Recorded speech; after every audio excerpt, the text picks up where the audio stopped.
Tudo bem com vocês? Que saudade, gente. Tomara que a gente possa logo se ver, né? Que essa situação que nós estamos passando acabe logo. Mas enquanto não acaba, vamos seguir com os nossos estudos. Como eu tinha prometido, né, de fazer a correção para vocês, fazer um vídeo com a correção da última atividade. Então, eu estou aqui com essa atividade aberta, tá? Na minha plataforma, no Google Classroom. É a atividade 5, né? Com um texto, né? Com dois textos, aliás, que é pra gente exercitar um pouquinho o que nós aprendemos sobre o modernismo.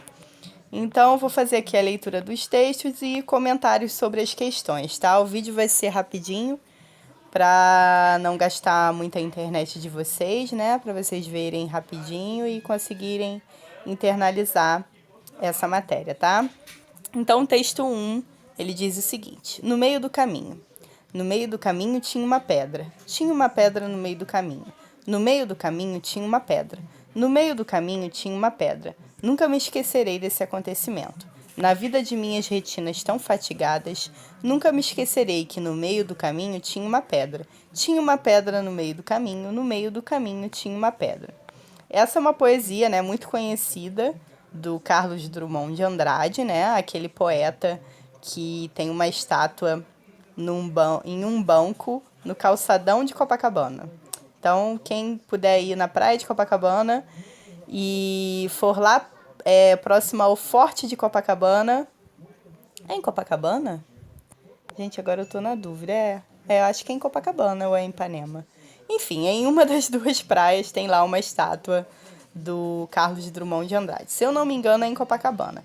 Então, vocês podem pesquisar aí. E um dia, se vocês estiverem passeando pela praia, vocês podem dar uma olhada lá, tirar uma foto com o Drummond, que todo mundo tira foto com aquela estátua. E no texto 2 nós temos uma poesia, né, que ela tem uma certa intertextualidade com a poesia do Drummond, ela tem uma relação, tá, com a poesia do Drummond, mas vamos ler para ver o que está sendo dito aí. Texto 2. No meio do caminho tinha uma pedra, e uma ponta de cigarro, e uma lata, e um saco plástico, e até cacos de vidro.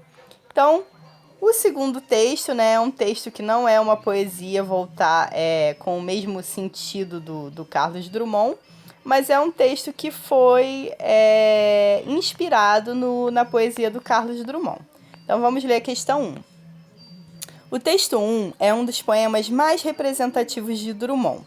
Nesse texto, a pedra é algo material? O que pode simbolizar a pedra?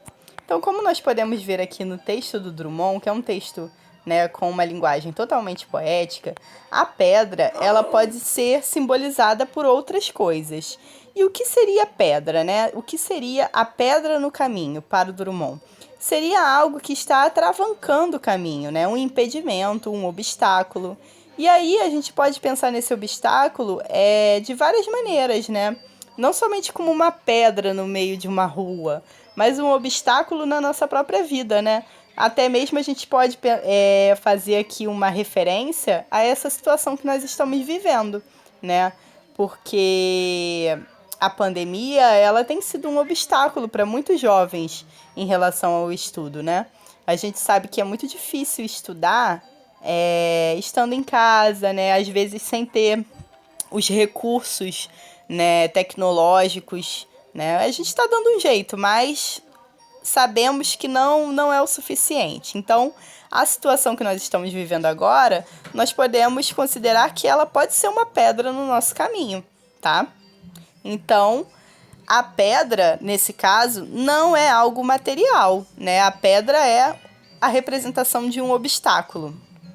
E a número 2? A número 2, de acordo com suas reflexões e com a resposta dada à questão anterior, que sensações esta pedra pode causar?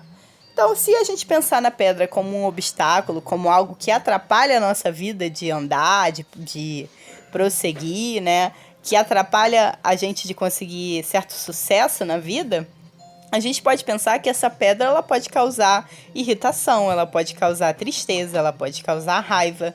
Então, ela pode causar diversos sentimentos negativos. E aí é uma questão realmente de interpretação, né? O que que um obstáculo que apareça no meio do seu caminho, né, ou no meio dos seus projetos de vida, o que que esse obstáculo pode te causar, né? Que sentimentos e o que que ele pode causar materialmente também, né? Ele pode, por exemplo, atrasar a sua formatura, né? Ele pode dificultar a sua vida de seguir adiante, né? Então é uma reflexão mesmo, tá, gente? Sobre essa poesia. Então agora a número 3 ela vai para o texto 2, tá? Então a número 3 diz aqui: o texto 2 foi uma propaganda veiculada para a divulgação de um projeto de educação ambiental, patrocinado pela empresa de turismo Soletur e orientado pelo IBAMA. Pode-se dizer que o sentido atribuído ao texto de Drummond e ao texto da publicidade é o mesmo? Explique. Então, a gente pode dizer que o sentido atribuído a cada texto é o mesmo?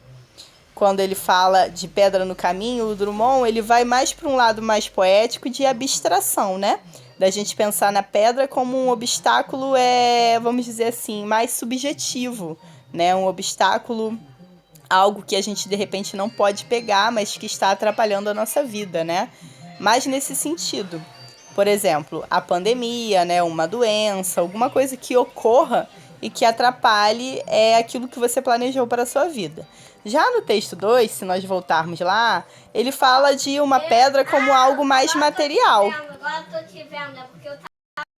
Então, gente, no texto 2, a pedra ela é realmente algo material que está no meio do caminho. E como fala da questão da educação ambiental, né, realmente está falando do lixo, das coisas que a população, que as pessoas deixam no meio do caminho, né? No meio da rua, né, no meio de um terreno, no meio de um espaço qualquer.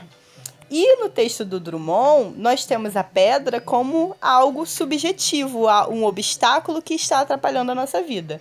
Não necessariamente um obstáculo que esteja no meio de uma rua, né? Como uma pedra, ou uma ponta de cigarro, ou uma lata, tá? No texto 2, não. No texto 2, nós temos algo que se pode pegar, algo que é material, materializado, tá bem? E a questão 4, para finalizar, né, é uma questão objetiva e diz o seguinte: a inferência é uma operação mental pela qual deduzimos, concluímos as coisas. No verso. Então, voltando, gente, no verso, na vida de minhas retinas tão fatigadas, da segunda estrofe, o significado da palavra em destaque é. Então, a gente tem a letra A, cansadas. Letra B, abismadas. Letra C, assustadas. E letra D, alienadas. Então, nessa parte aí da poesia, a gente tem que buscar mesmo uma palavra que seja um sinônimo para o sentido de fatigadas. Fatigadas vem da palavra, né, fatiga, de estar o quê? De estar fatigada, de estar cansada, tá? Então, a resposta seria a letra A, que é a palavra cansadas. Minhas retinas tão cansadas, né? Ou seja, os meus olhos cansados. Cansados de ver, né? Cansados de ver aquele obstáculo no meio do meu caminho, tá? Então é isso, gente. Eu queria fazer uma breve explicação para vocês dessas questões. Agradeço aí a atenção. Quem puder dar um like no meu vídeo, dá um like, tá? Porque já que eu estou fazendo essa exposição das minhas aulas no YouTube, não custa nada dar um like, né? E se inscrever no canal também, tá, pessoal? Espero que estejam bem, tá? Eu estou aguardando que vocês enviem as atividades para mim. Estou aceitando as atividades com atraso. E conforme vocês forem enviando, eu vou corrigindo, vou dando retorno, tá? Mas, por favor, continuem participando e até mais!